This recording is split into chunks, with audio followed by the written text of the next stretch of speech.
Thank you all for having me for a chance to talk about one of my favorite topics, which is deregulation. We'll start with this. Is the president serious about it? Absolutely. I'll never forget when I got named to this position, I didn't know the president very well. And we spent a little bit of time talking about spending, not very much time talking about deregulation. I know he talked about it on the campaign trail, but he and I didn't get a chance to talk about it much. But I remember during the confirmation process, and you may recall he made a special announcement having a special advisor on regulatory affairs. It was Carl Icahn, okay? That stood out in my mind. The president knew that he had to have people close to him involved in the process and knew that it was going to be a priority for his administration. And it has been that every step of the way so far. By the way, before I really get into this, I want to point out that the person who should be giving this speech is standing in the back of the room. Or for those of you who don't know, Naomi Rao, excuse me. So most of what I'm talking about today, I'll talk about today, and then she's going to end up being the person who actually does all of this.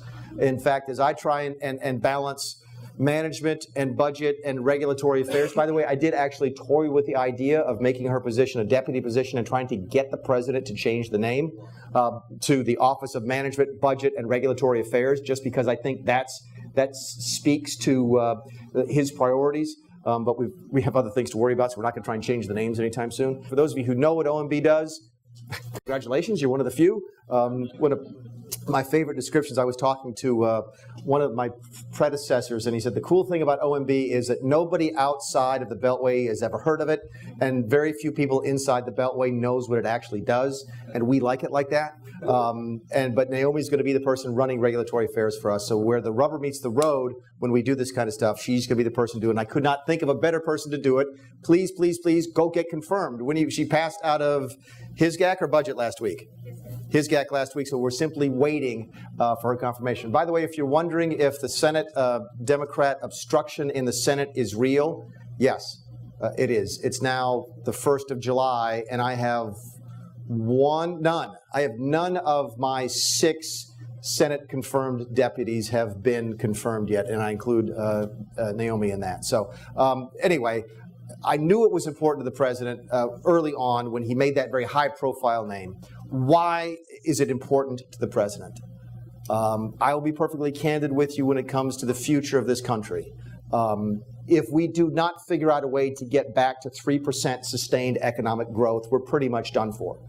You cannot continue to run this country the way it's been run for the last 30, 40 years at 1.9% economic growth. It doesn't sound like that big a deal between 2% and 3% growth, but when you look at it over the course of 10 years or 20 years, the differences between those two averages are absolutely astounding.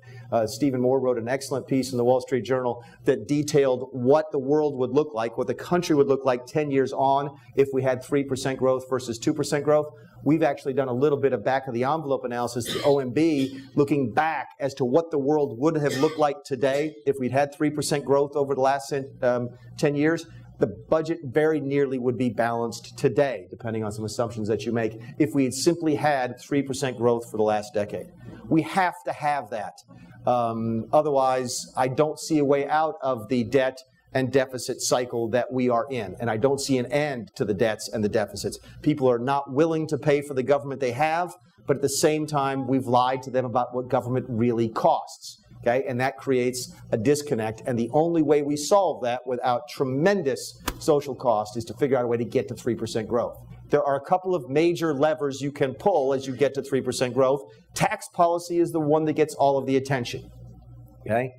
I happen to believe, and I have reason to believe this, I have data I think that supports this, that the regulatory reform agenda is more important to our long-term sustained economic growth than tax policy is. And unleashing the capitalism that exists, that sits on the sidelines right now in this country depends, I think, more on fixing the regulatory environment than it does on tax policy. Not to diminish tax policy by any stretch of the imagination. The things that we can do in this country by fixing our tax policy, you folks know as well as any. But just imagine that and double it for sake of discussion. That's the potential I think that we have when it comes to regulatory reform. And that's why it's so important to the president. If you want to put people back to work, if you want to grow the economy, it's almost impossible to do it without deregulation. What challenges do we face on that? What challenges is Naomi going to face day one in office? Pretty simple. We have forgotten how to do this. Wayne mentioned the fact that the initial reports on some of the government reorganization and the deregulatory agenda are due by the end of this week. And so we sort of done temperature checks along the way with the various agencies and administrators and so forth, the secretaries. And I'm seeing again and again and again, we told them to do two things. We want you to slow down the new stuff that's coming out of the pipeline.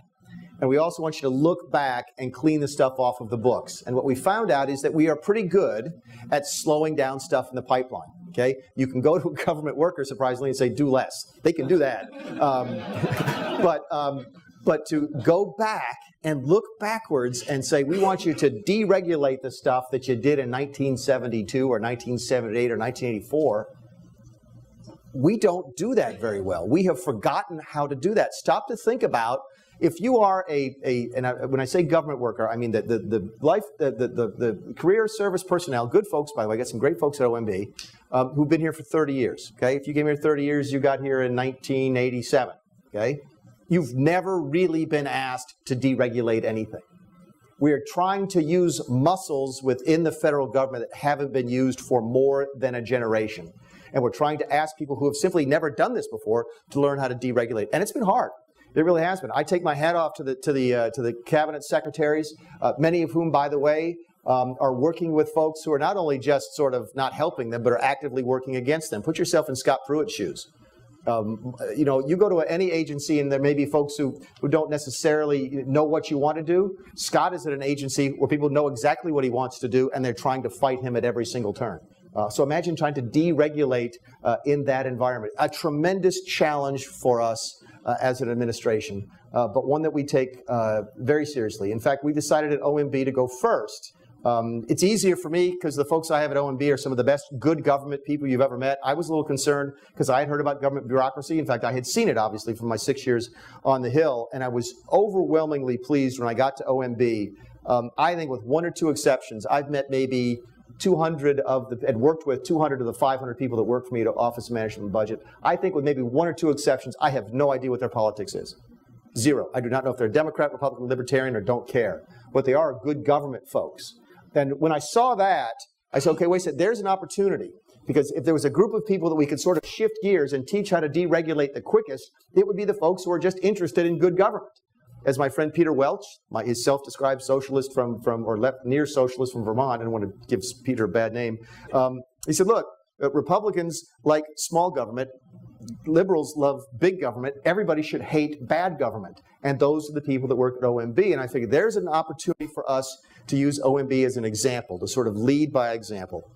And you heard Wade mention it. We released a list last week of, I think it's 54 or 59 things that we ask of other agencies that we don't need to ask for. Okay? OMB does a lot. We do a lot of internal reporting, not stuff we have to send to Congress, but stuff we send to OMB. Okay? 59, including everything having to do with Y2K. Those things were still on the books, by the way, as was a lot of the stuff that we were doing on the Deepwater Horizon. Something that was, I believe, that lawsuit has been settled on that, and it's sort of a dead letter. So we were able to go into the books and say, look, even within just OMB, here's the 59 things that we don't need to ask for anymore. Talk about streamlining government. It's a wonderful example. I'll sort of look forward a little bit and give you a little peek under the hood as to what's coming down the road. And I don't know if you even know about this one, Naomi. This is my favorite. This is my favorite one. This is actually this is in the Office of Management at OMB. We're working on a list of reports that OMB is statutorily obligated to produce every single year. Okay, that no one has asked for in at least 10 years. I'll say that again. Stuff that we are statutorily obligated to produce that nobody has asked for 10 years. Does anybody want to guess what we're up to in our first run-through on that? Anybody? It's over 300. Okay? I'm an agency of roughly 500 people. I think HHS has got, what, 50, 60,000 people? So you can imagine how big that is system-wide.